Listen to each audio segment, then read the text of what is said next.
everyone, my name's Andrew and this is Canadian Starships.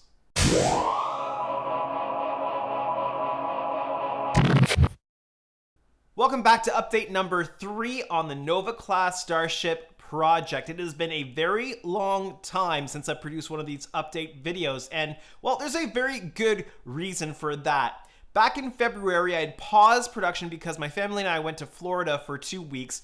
When we came home, my daughter and I were sick a little bit, and then after we recovered, the whole world basically exploded with this whole COVID-19 thing. And well, whole countries have essentially shut down. Here in Kingston, Ontario, we are under some fairly decent restrictions as far as what we can do, where we can go, and how many people can be together at one point in time. There's all of the physical distancing stuff going on, and at work, I am an associate pastor at a church here in Kingston, and I look after all of the student stuff, all the kid stuff, all the music stuff, and we have taken everything that we have done and we have moved it now online. So our Sundays are live streamed. Our various different programs all have production stuff that has to happen, videos that need to be produced, and all of that is now my responsibility. So I haven't been absolutely slammed with work. So I haven't had a chance to get into the studio and get any work done. Also, part of my hobby as far as doing the model building is also the video production creation YouTube side of it. I love doing that, but with doing so much of it for my day job, I'm basically kind of burnt out creativity wise by the time I get to doing my own stuff. So I haven't really been able to do a lot of creative work for my own stuff. But I've started to work ahead on all of that video production stuff for work, which means I'm finally at a stage where I can get back at my model building projects. Now, the Nova class Starship was started to enter into the Trek Yards model building contest, and right now at the point of filming this section of the video, it is May 1st, and the deadline for the competition was April 30th, and I was devastated that I was out of luck with the competition. But I just went onto the Facebook page for Trek Yards model building, and they have extended the deadline for the competition. We don't know how long it's been extended for yet, but they said they'd give us lots of notice, and so I'm just thrilled that I'm going to be able to get back at work at this and hopefully still enter this project into the competition. So where I left it off last time, I had been prepping it for primer. So I'm going to show you a segment that I filmed back a couple months ago, the last thing that I did with it being primed, and my goal in this update video is to get the detail, the detail repair, the filling of all the little pits and nicks and voids, all of that kind of stuff done. So there's a wavy section I'll show you in the clip coming up that needs to be puttied and filled. So all of the putty and filling needs to be done. Also, I want to start working on getting better copies of the warp nacelles casted. The ones that I've been able to produce so far really haven't turned out very well. So I've done a couple extra molds of the originals, which weren't really all that good to start with. So there's going to be a lot of work to be done on those, but I want to try to get a clean cast of the nacelles. So I'm going to be working hard at that. So lots to do. Also, I can't remember whether I showed you the base or not. I'm going to have to review the video on that. I will show you the base if I haven't shown you the base to date. So let's get at it. I just quickly want to show you the upper section of the ship with the first layer of primer. Now, it is only the first layer of primer, and I did a very thin layer. I didn't go over it very much. It is just an initial misting coat. You can even see in here that it doesn't have full coverage. But when I was doing this, I realized that I had missed putting these sensor palettes in. So what I've done is I've just scraped off as much of the primer as I could so that I created a resin to resin bonding surface, and I've glued both of these in. It is setting right now, and before I leave the shop for the night, I will do another coat of primer over this, and then I will go through and deal with all the pits and different things. Now I have a bit of a wavy section back here that you can see there. I'm not quite sure how I'm going to deal with that yet. Either I need to deal with it now with filler, and then put some filler in there and sand it down and smooth that out, or wait until I get the two pieces mated. But I think I'm going to have to actually install the pylons before I mate the top and bottom down, just so that I can get the wiring run in properly. So I might need to deal with this bit of waviness. I think it's just the way that it was cast. Just going to need to deal with that, I think, before I mate the two parts together. But we'll see how that turns out.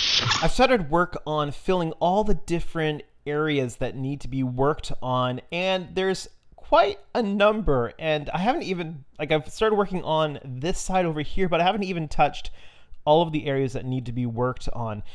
This is the large section underneath the mounting point for the nacelle pylon.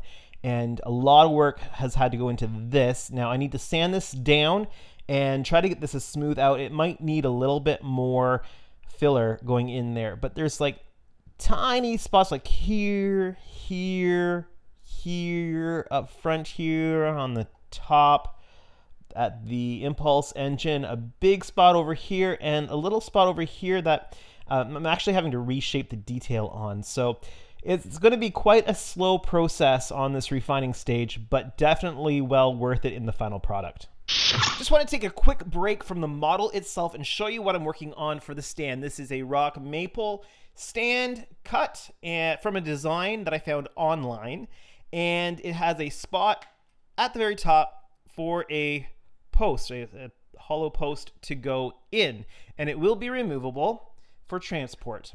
Now the bottom is what's interesting. There's 3 screws sitting at the side here, and those 3 screws just hold this panel in place. Now it's a little bit too tight at the moment, so I have to sand down the edges in certain spaces to make it so that this panel will just pop off when the screws are not in place. Right now I have to, on the side here, I have a spot for the switch to go in, and this is the switch right here. It's just going to go in like that on the side. And right now I have to pop my finger in to pop the panel off. Inside is the interesting spot. You can see where the light is shining through. That's where the post is going to come up from the top. Wires will go through there. There's a little channel dug out for the wires, which will come into the switch here, and then a 9-volt battery sits nicely in this section, so I'll be able to power it. It's just a small model, small circuit that's going to be working it, so a 9-volt battery should be good enough, and everything will be sitting in here, and the panel is removable so that I can easily change the battery out. There's no circuit boards in this model, otherwise this base would be far too small because I like to put my circuit boards in the base. But yeah, this still needs to be stained and a little bit of refinement work done on this bottom panel here. But this is going to be, I think, a mighty fine base for this model. Let me just mock it together here a little bit for you. Again, switch in here, and yeah, that's what it'll look like. So I've set the refinement stage on the upper portion aside for the moment and decided to work on some of the window masks on the bottom half of the ship. And this is what they're looking like so far. Now, this is under extreme magnification. These are tiny windows, and I'm hand cutting each of these masks. I'm just going to back off the zoom a little bit so you get an idea of these in the context. There's a roll of tape there, and that should give you a bit of a size. Plus, there's the inch markings on the mats underneath, and that should give you a good idea just how tiny all of these windows are. I think that I'm going to get much better results by masking these. Now, don't pay any attention to the white hazing. That's just the way that the resin cured when it was poured, so don't worry about that. Light's still going to shine through enough to make these windows visible. I've done all of the window masks on the outside of this. There's not very many, just some on each of the sides here. So now I've moved on to doing the interior masking because again, with the bottom section, I'm going to put all my light blocking paint coats on the inside. So I've got the starboard side done. Now I need to work on the port side there. And it's a little bit tricky because you kind of have to look through and see where the masks on the outside are, and then line that up on the inside. There's no markings on the inside for it at all, so you kind of have to rough it, making the mask just a little bit bigger on the inside than on the out, just to get the light coverage coming through. All the interior windows on the bottom portion of the ship have been all masked off. I've even started to mask the edge of the piece. Now, I'm doing this so that I don't get paint on the bonding surfaces. That way I'm bonding resin to resin on the two parts instead of trying to bond paint to paint, which is not a good situation to be in. I've also been trying to think ahead a little bit to how I'm going to mount this thing onto the stand, onto the post. So this is the post.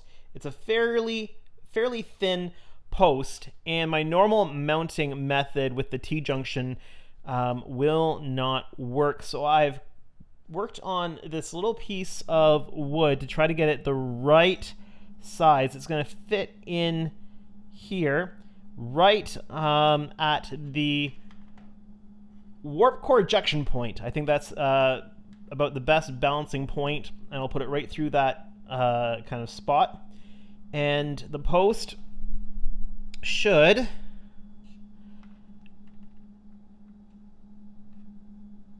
go in there and should rest basically on top of this wood piece inside the model. I don't want to permanently affix the post to the model so I can transport it places. I can basically have enough slack that this can pull out, can lay down, and it can also come out of the base, and everything can lay flat and transport very nicely. So just trying to figure out that mechanism there. I'll also have, when this is mounted to the top here, I'll also have a smaller hole in the top that the wires will be able to go through, and so it'll give something for this to rest securely on, and that'll be epoxied probably in here in place very heavily. So I need to just finish the exterior, the masking on the edge of the piece. Then I'm going to get the black coat, white coat on the inside, and the gray primer on the outside. You can see on the edge here there is quite a air bubble here, but I'm not going to worry about trying to patch that until this thing has been primed, because once the gray primer is on, it's much easier to see what's going on the surface of this kit. The nature of the clear resin makes it very difficult to see. So that is what I'm going to be working on next, getting this masked, then getting the primer and the interior paint on. Then it's on to the refinement stage for this piece as well. Once the refinement stage is done and all of the primers on the outside, then I can get into doing some lighting on the main body of this thing before I pair these things together and get warp engines installed. Bottom half of the ship has been masked for interior painting. This might be masking overkill, but you've got to remember, if anybody ever does overkill, it's from a hard-learned lesson. And in my case, it's from somebody else's hard-learned lessons. I like to try to learn as much as I can from other people and other people's mistakes so I don't make those mistakes myself. But yeah, so the whole thing has been masked off for painting the interior. It's going to have the black coats first, then the white coat. The white will just help spread the light around. Now it is May the 9th here while I'm recording this, and it is snowing. Yeah, welcome to Canada, everybody. May 9th, and it is snowing, so I am not able to open up the big doors at the moment and do painting during the day because I still need to be able to use my studio. So this is going to have to be done at the end of the day when I can leave the workspace to let it clear out. So, but it is prepped and ready to go for paint, and I'm really happy with the progress that's been made. Something I just wanted to quickly comment on, I have used a bunch of paper to mask this. This isn't for saving tape as much as preventing the tape from sticking to the tape I used to mask the windows underneath. So that's why anywhere where there is a window, also there's a couple windows in the, let me see if I can point them out here. in the very back that I had missed, and I had just caught them as I was starting to tape this thing up for masking. So yeah, so the paper is just to protect the tape that is masking the windows.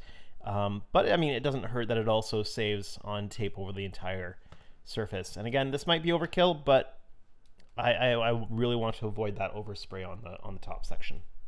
Last bit of progress for this update. I have the first coat of black on the inside of the lower hull section.